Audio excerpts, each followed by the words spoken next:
है। तो एक इलेक्ट्रॉन जो है देखिए क्या नाम है 1/1.6 इंटू 10⁻⁻19 है। तो इससे आप इसको डिवाइड कर दीजिए तो आपके पास जो है क्या नाम है 1.6 से 1 को हम लोग डिवाइड करेंगे 1.6 से, तो पॉइंट हटा दीजिए, 0 लगा दीजिए। तो 2 पंचे 10 होते हैं और 2 अठे 16 होते हैं। तो 8 से हम लोग इसको भाग करते हैं तो 8 6 48 होते हैं, तो आपके पास 6.25। तो ये 62.6 जो आ जाएगा 6.25। तो यहाँ पर से हम लोग क्या करेंगे, इसको नीचे से ऊपर ले जाएंगे तो पॉजिटिव आ जाएगा, और इसके अंदर से एक इलेक्ट्रॉन को हम लोग माइनस कर देंगे तो हमारे पास 18 इलेक्ट्रॉन यहाँ पर हो जाएगा। तो इसका मतलब हो गया कि हमारे पास जो क्या बोलते हैं देयरफॉर, इसीलिए 6 into 10⁻⁴ electron constituting 1 coulomb of charge. तो इसके अंदर कितना होगा, 1 कूलम चार्ज में इतना होगा, 6 इंटू 10⁻18 चार्ज होगा। Factors does the resistance of a conductor depend. किसी चालक का प्रतिरोध किन कारकों पर निर्भर करता है, तो इसको हमें बताना है। तो the resistance of a conductor depends upon the following factors. तो निम्नलिखित पर वो निर्भर करता है। पहले नंबर पे लेंथ ऑफ कंडक्टर, चालक की लंबाई। सेकंड नंबर पे cross sections area of conductor, तो इसका मतलब है कि उसकी अनुप्रस्थ काट का क्षेत्रफल। थर्ड नंबर पे मटेरियल ऑफ कंडक्टर, पदार्थ की प्रकृति पर भी निर्भर करता है। टेम्परेचर ऑफ द कंडक्टर, पदार्थ के तापमान पर भी निर्भर करता है। Draw a systematic diagram of a circuit consisting of a battery of 3 cells 2 volt each, of 5 resistor, 8 ohm resistor and 12 resistors and plug key all connecting in a series। हमें क्या करना है, किसी विद्युत परिपथ की व्यवस्था आरेख खींचना है जिसमें 2 वोल्ट की बैटरी को तीन सेलों की बैटरी, एक 5 ओम, 8 ओम और 12 ओम प्रतिरोध तथा एक प्लग कुंजी सभी श्रेणी क्रम में समेजित रहती है। मैंने आपको कर्व भी दिखा रखा है। तो हमेशा हम लोगों ने जो है क्या नाम है इसको 6 वोल्ट की बैटरी को लगा दिया है, क्योंकि आपके पास जो वोल्ट की बैटरी 2 वोल्ट है, तो ऐसे करके तीनों को हमने जोड़ा तो ये 6 वोल्ट हो गया आपके पास बैटरी, और ये इसको हमने श्रेणी क्रम में जोड़ दिया है। ये हमारे पास स्विच है और एक करंट आपका पासेस हो रहा है। तो इसके डायग्राम को आपने बनाना था। तो 10 सेल पोटेंशियल कितना 2B है, 2 इसका विभवांतर कितना है, सेलों का 2 है। तो कनेक्टेड इन सीरीज, इन्हें श्रेणी क्रम में जोड़ा गया है। तो श्रेणी क्रम में हम लोग जोड़ते हैं। तो in equivalence to battery of, equivalence का मतलब हो गया इनका सभी का योग होगा, जितनी वोल्टेज की बैटरी है, 2 2 4 2 6 हो जाएगा। द फॉलोइंग सर्किट डायग्राम सोचते हैं, यहाँ पर आप लोगों को मैंने दिखा रखा है। How can 3 resistors of resistance 2 ohm 3 ohm 4 6 ohm be connected be give a total resistance 4 ohm 5 ohm हो जाए। तो आपके पास देखिए 2 ओम 3 ओम तथा 6 ओम के 3 प्रतिरोधों को आप किस प्रकार से जोड़ोगे कि आपको 4 ओम और 1 ओम प्राप्त हो। तो आइए हम लोग इसके आंसर को देखते हैं। 3 resistors 2 ohm 3 ohm 6 ohm respectively. First number पे the following circuit diagram shows the connector of 3 resistor. तो यहाँ पर डायग्राम के थ्रू आपको दिखाएगा, देखते हैं। और हम लोगों ने इसे क्या बोलते हैं पार्श्व क्रम में करा हुआ है, और यहाँ पर हम लोगों ने इसको श्रेणी क्रम के अंतर्गत जोड़ा है। तो पहले हम इन दोनों का जो है टोटल जो आपका रेजिस्टर प्रतिरोध उसको निकाल लेंगे। तो ये हमारे पास जोड़ने पर कितना आ गया, तो इसको तो शायद मुझे लगता है आप सोल्व कर लोगे, या अगर कोई परेशानी है तो मैं सोल्व करके दिखा देता हूँ। चलिए, तो 1/R equal to 1/R1 plus में 1/R2। तो 1/R इक्वल टू हो जाएगा 1 वो कितना आपके पास पहले 6 है, फिर प्लस में 1/3 हो गया। दोनों का आपके पास एलसीएम आ गया, 6 आ गया। तो 6 कम तो 6 एक ही हो जाएगा, और उसके बाद 3 दूनी 6 होते हैं तो 2 हो गया। तो अर्थात 3/6 हो गया। इसको हमने काटा तो 1/2 आ गया। तो 1/R कितना आ गया 1/2। इसको आप उल्टा कर दीजिए तो R इक्वल टू 2 आ गया। तो वही 2 यहाँ पर दिखा रखा है 2 ओम। तो ये आपके पास क्या चीज़ है, the equivalent resistors of resistance 2 ohm. तो एक क्या बोलते हैं दोनों सभी के लिए जो रेजिस्टर लगेगा प्रतिरोध लगेगा 2 ओम लगेगा, अगर उन्हें सीरीज में कनेक्ट किया जाता है। तो देयरफॉर इसीलिए equivalence resistance of a circuit 2 ohm into 2 ohm equal to 4 ohm हो जाएगा। तो hence the total resistance of the circuit 4 ohm है। इस सर्किट को जब श्रेणी क्रम में जोड़ा जाता है तो 1 2 3 देखिए श्रेणी क्रम में हम लोगों ने इसे जोड़ा है, तो इसका भी हम लोगों ने इसी प्रकार से उसको निकाल लिया। पहले इन तीनों का इकट्ठे हमारे पास 1 ओम है, तो जाहिर है कि तीनों का 1 ओम है, तो इसका मतलब हमारे पास जो क्वेश्चन गिवन था वो बिल्कुल ठीक था, वो नहीं आ रहा है। नंबर आगे देखते हैं, why does the cord of electric heater not glow while the heating element does glow. तो किसी विद्युत हीटर की डोरी क्यों उत्पन्न नहीं होती है जबकि उसका तापन अवयव उत्पन्न हो जाता है, मतलब उसकी डोरी नहीं जलती जबकि उसका जो एलिमेंट है फिलामेंट लगा हो तो जलने लग जाता है। तो देखते हैं, the heating element of an electric heater is a resistor. तो जो हीटर एलिमेंट लगा हुआ एक प्रकार का प्रतिरोध है। The amount of the heat produced by it's proportional to its resistance. तो जाहिर है कि उसके अंदर जो रेजिस्टेंस होता है अपने अंदर से ऊष्मा को जो इलेक्ट्रिसिटी प्रवाहित हो रही है उसका बहुत ज़्यादा विरोध करता है।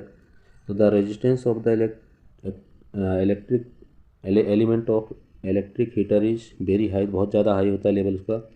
तो as current flow through the heating element, तो जब उसके अंदर से जो करंट फ्लो करता है वो हीट के संग बहता है, ऊष्मा के संग बहता है, इट बिकम्स टू हॉट, बहुत ज़्यादा वो गर्म हो जाता है और ग्लो करने लग जाता है, रेडिश हो जाता है। किसके कारण? क्योंकि उसका रेजिस्टेंस हाई है।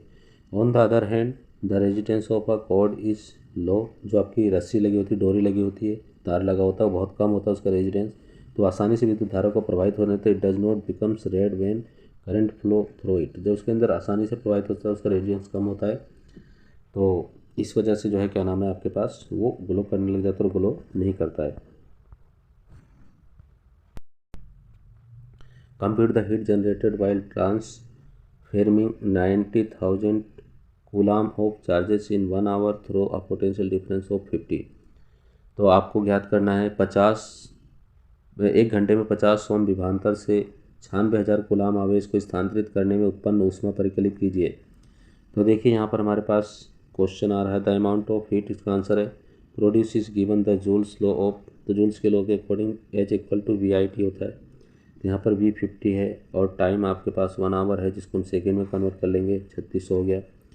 तो आपके पास यहाँ पर आई चार्ज आ जाएगा, अमाउंट ऑफ चार्ज 96,000 है और टाइम कितना है 3600 के से डिवाइड करके 83 अपॉन में एम्पियर आपका निकल जाएगा। तो एच इक्वल टू यहाँ पर हमने पुट कर दिया, पुट करने पे 4.8 × 10⁻⁶ joule. Answer therefore the heat generated, इतना आपके पास हीट जनरेट करेगी। तो आप इसकी कैलकुलेशन कर सकते हो, बहुत ईजी कैलकुलेशन है। क्वेश्चन है, an electric motor makes 5 ampere from a, जो वोल्ट है 220 है, determine the power motor and energy consume of 2 hours. 2 घंटे के अंदर जो है कितना कंज्यूम करता है हमें ज्ञात करना है। तो आइए हम लोग इसके आंसर को देखते हैं। तो हमारा आंसर है, तो यहाँ पर आपको जो है क्या नाम है, power equal to P is given है, एक्सपीरियंस है तो P equal to P I होता है आपके पास। तो 220 वोल्ट है और 5 है, तो यहाँ पर हमने मल्टीप्लाई कर दिया है, तो पी इक्वल टू हमारा निकल गया 22 पंचे 110 थी, 1100 वोल्ट आ गया। और एनर्जी कंज्यूम जो उसका उपयोग किया जाता है वो पीटी किया जाता है, तो टी टाइम कितना दे रखा है 2 घंटे दे रखा है, 7200 सेकंड हो गए और पी इक्वल टू 1100, इसकी दोनों की मल्टीप्लाई कर दीजिए तो आपके पास आंसर जो निकल जाएगा, इसे हम लोगों ने 1100 वोट आ गया। और energy consumed by the motor, तो एनर्जी 7.92 × 10⁻⁴ जूल कंज्यूम की जाती है। तो आपके पास ये फाइनल आंसर हो गया, हम लोगों ने इसे डिवाइड कर दिया था। तो आप मेरे चैनल के संग जुड़े रहिए, लाइक करिए, सब्सक्राइब करिए, शेयर करिए, कमेंट करिए। वीडियो देखने के लिए आप सभी का धन्यवाद। देखिए हमारे पास 12 चैप्टर से नेक्स्ट क्वेश्चन है, a piece of wire resistance R is cut into 5 equal parts. हम लोग एक वायर को लेते हैं और उसे 5 इक्वल पार्ट्स में काट देते हैं। These parts are then connected in parallel, फिर हम लोग इसको क्या करते हैं, पैरेलल जोड़ देते हैं। इसको हम लोग क्या करते हैं, फिर पैरेलल जोड़ देते हैं। If the equivalent resistance of this combination is R dash, then the ratio of R R dash हमें फाइंड आउट करना है।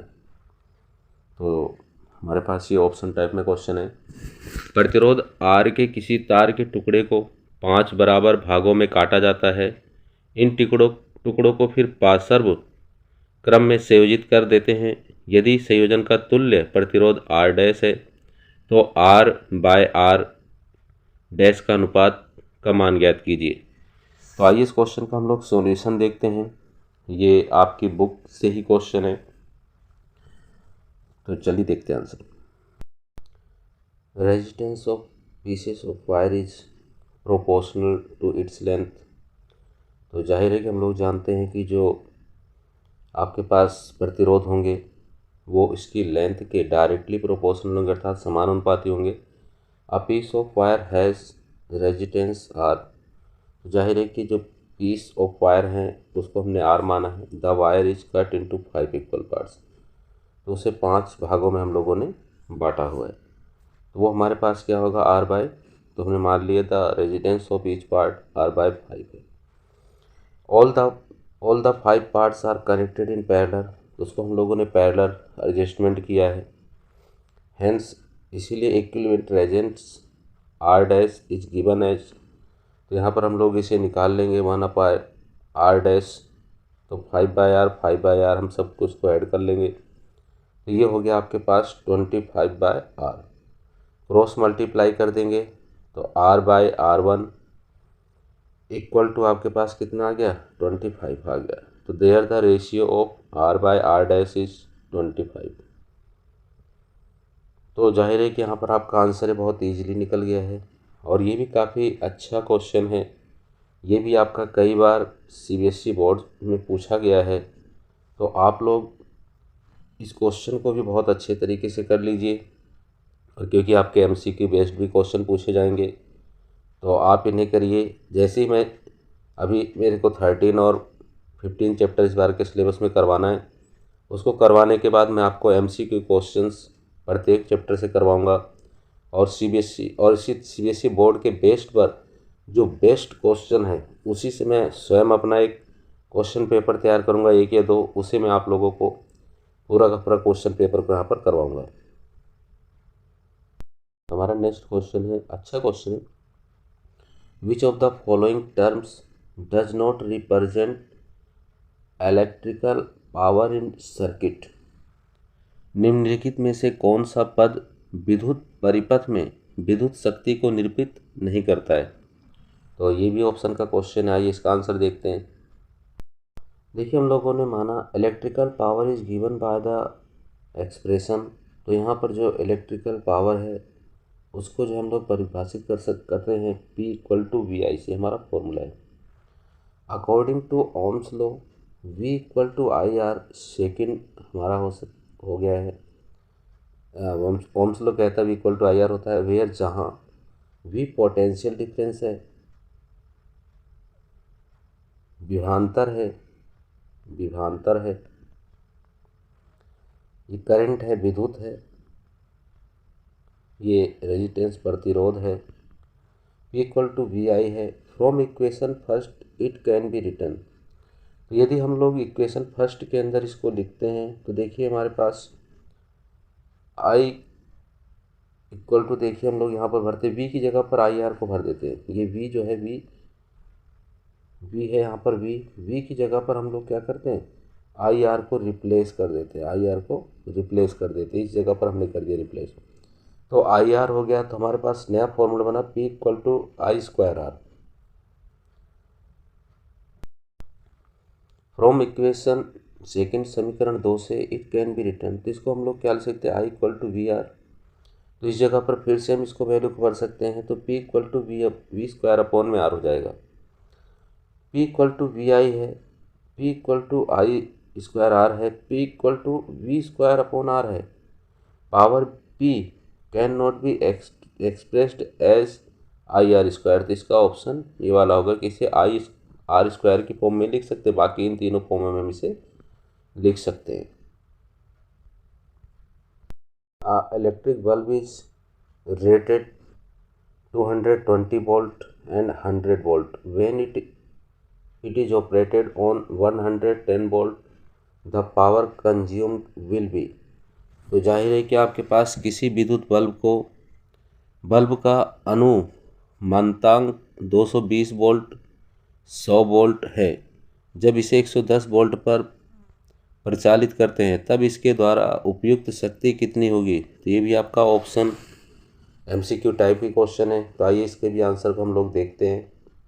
देखिए, 3-4 ऑप्शनों में से इसका जो आंसर होगा वो आपका D ऑप्शन का आंसर होगा। तो आइए देखते हैं कि D ऑप्शन का आंसर कैसे होगा।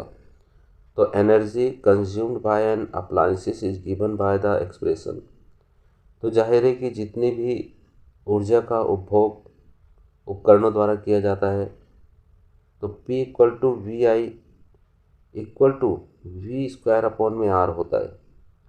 तो इसी के आधार पे हम लोग इस क्वेश्चन को सॉल्व करेंगे। देखिए आगे करते हैं। देखिए R equal to V square upon में P when P equal to 100 volt है और वी इक्वल टू 220 वोल्ट है। तो इस जगह पर हम लोगों ने इसको रखा और इसको सॉल्व किया तो 484 आया। लेकिन हम लोग सॉल्व करके देखते हैं तो 220 इंटू में 220 बाय 100, एक जीरो से इसका जीरो काट दिया, एक जीरो से इसका जीरो काट दिया और 22 की गुणा कर ली तो आपके पास 484 ओम आ गया। तो the resistance of bulb remains constant if the supply voltage is reduced to. जाहिर है कि जब भी जो है क्या नाम है बल्ब के अंदर 110 वोल्ट की सप्लाई की जाती है तो उस स्थिति में जो प्रतिरोध होता है हम जानते हैं कि सभी जगह पर समान रूप से लगता है तो वो स्थिर रहता है। If the bulb is operated on 110 volt, जब बल्ब को 110 पर ऑपरेट किया जाता है, इज रिड्यूस्ड कम करके जब ऑपरेट किया जाता है, then the energy consumed by is given by the expression for power H. तो देखिए यहाँ पर कैसे किया जाता है, तो यहाँ पर फिर से वही फॉर्मूला लगाते हैं। अब ये इस जगह पर बी डैश का स्क्वायर कर देते हैं तो 110 अपॉन में आर आपका वही रहेगा दोनों स्थितियों में। इसे भी सॉल्व करके देखते हैं क्या 110 आता है। तो देखिए 110 इंटू में 110 और अपॉन में आपके पास 484। तो इसको हम लोग काटते हैं दो से,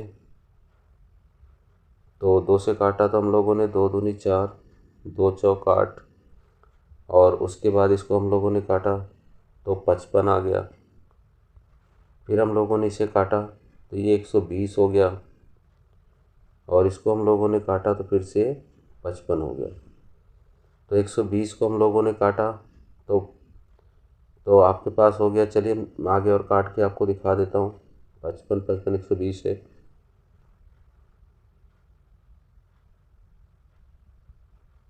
पास देखिए था 55 इंटू में 55 अपॉन में 120।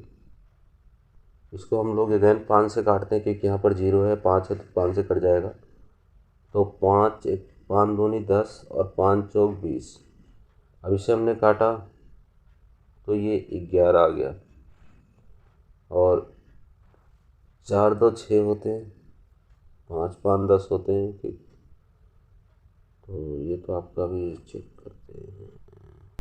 यहाँ पर देखिए an electric bulb is rated 220 and 100 volt when is operated on 110 volt the power consumed will be. यहाँ पर ऑप्शन टाइप में आपका क्वेश्चन दिया हुआ है और क्वेश्चन देखिए आपको क्या कह रहा है हिंदी में।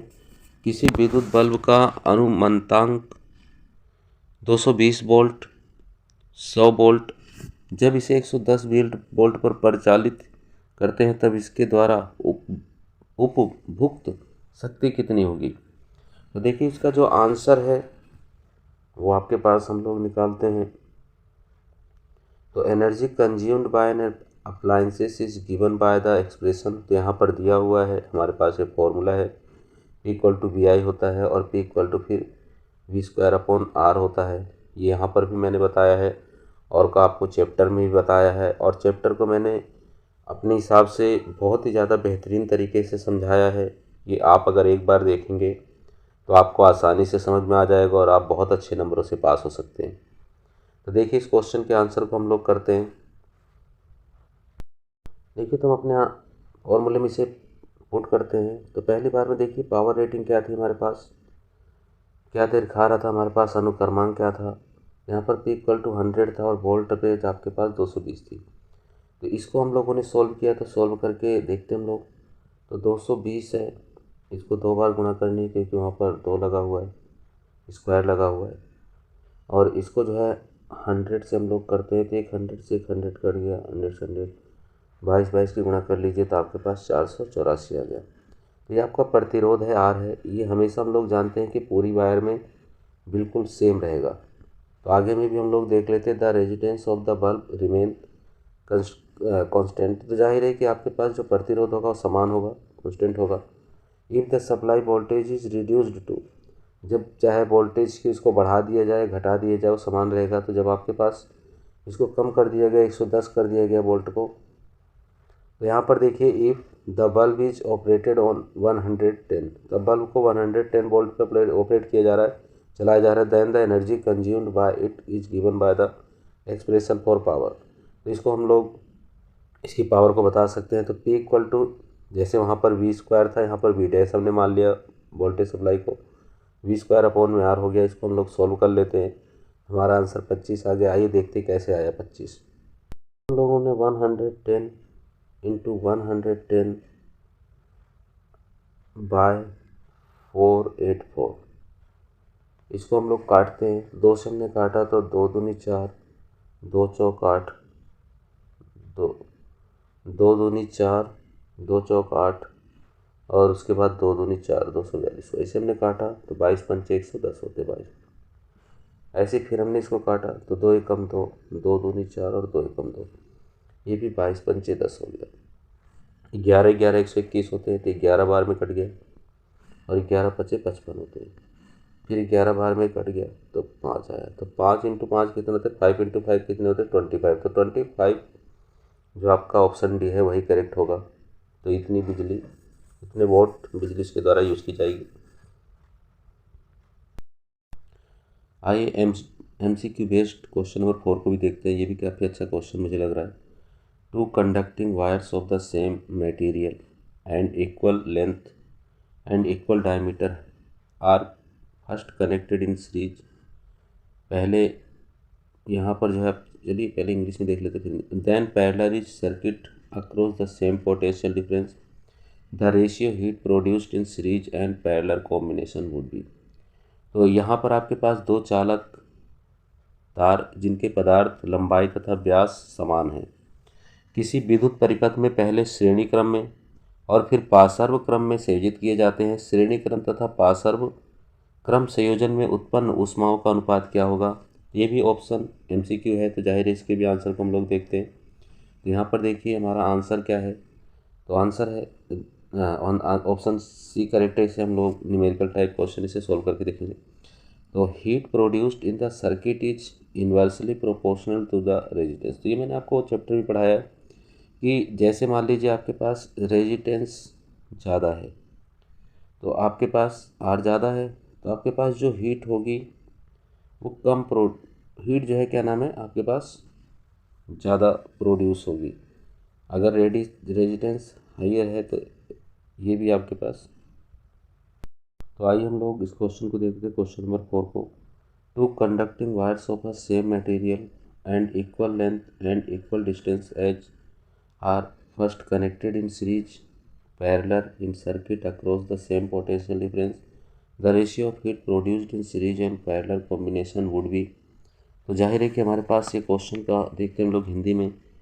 दो चालक तार जिनके पदार्थ लंबाई तथा व्यास समान है, किसी विद्युत परिपथ में पहले श्रेणी क्रम में और फिर पार्श्व क्रमों में संयोजित किए जाते हैं। श्रेणी क्रम तथा पार्श्व क्रम संयोजन में उत्पन्न ऊष्माओं का अनुपात क्या होगा। तो हम लोग इसके आंसर को आइए देखते हैं। तो आंसर हमारे पास होगा, तो देखिए क्या नाम है यहाँ पर, heat produced in the circuit is inversely proportional to the resistance R. तो यहाँ पर जो आपके पास ऊष्मा उत्पन्न होगी वो आपके पास अनुक्रमानुपाती होगी प्रतिरोध के। तो लेट्स RS, हम लोगों ने यहाँ पर पार्श्व और श्रेणी क्रम को, इक्विवेलेंट रेजिस्टेंस को, वायर को जोड़ा हुआ है। एक कनेक्टेड इस सीरीज, जब सीरीज उसे जो है श्रेणी क्रम में संयोजित किया जाता है पैरेलल रिस्पेक्टिवली, और जब उसे जो है कल पार्श्व क्रम में संयोजित किया जाता है, hence the four potential difference भी, तो उसे भी माना हुआ है। The ratio of the produced in the circuit is given. तो जाहिर है कि इनके बीच में क्या रेशियो है, आइए हम लोग देखते हैं। देखिए फॉर्मूले के अनुसार हम लोगों ने HS/HP कर लिया। हम लोगों ने श्रेणी क्रम और पार्श्व क्रम में फॉर्मूले को अप्लाई कर दिया तो वी स्क्वायर अपॉन में श्रेणी क्रम इंटू टी इन दोनों को कर लिया तो हमारे पास क्या निकल गया, इनके बीच में रेशियो आर पी अपॉन में आर एस। तो वेयर जहाँ पर heat produced in the series circuit H S है, तो जो आपके पास श्रेणी क्रम में ऊष्मा को उत्पन्न किया जा रहा है उसे हम लोगों ने एच एस कहा है। आगे देखते हैं, produced in the parallel circuit H P, तो ऊष्मा जो है जो पासर क्रम में उत्पन्न की जाती है उसे एच पी माना हुआ है। इक्विवेलेंट रेजिस्टेंस, तो आपके पास जो है जो आपके पास समान प्रतिरोध है तो आर एस क्या क्या लग रहा है, R one plus R two equal to two R हो गया। तो इस स्थिति में हमारे पास इन दोनों को हमने जोड़कर देखा तो one plus one equal two R by R हमने जोड़ा तो इससे आर बाय टू हमारे पास आ गया। तो इक्विवेलेंट रेजिस्टेंस आपके पास आर पी को भी हमने निकाला तो आर पी भी हमारे पास आर बाय टू आर अर्थात 1/4 आ गया। तो इनके बीच में हम लोगों ने रेशियो को देखा तो रेशियो हमारे पास कितना आ रहा है, 1/4। तो therefore the ratio of heat produced series and parallel combination 1/4। तो आपका ये 1/4 आंसर होगा। When a 12 volt battery is connected across an unknown resistor, there is a current of 2.5 milliampere in the circuit. Find the value of the resistance of resistor। तो हमारे पास किसी अज्ञात प्रतिरोध के प्रतिरोधक के सिरों से 12 वोल्ट की बैटरी को संयोजित करने पर परिपथ में 2.5 मिली एम्पेयर विद्युत धारा प्रवाहित होती है।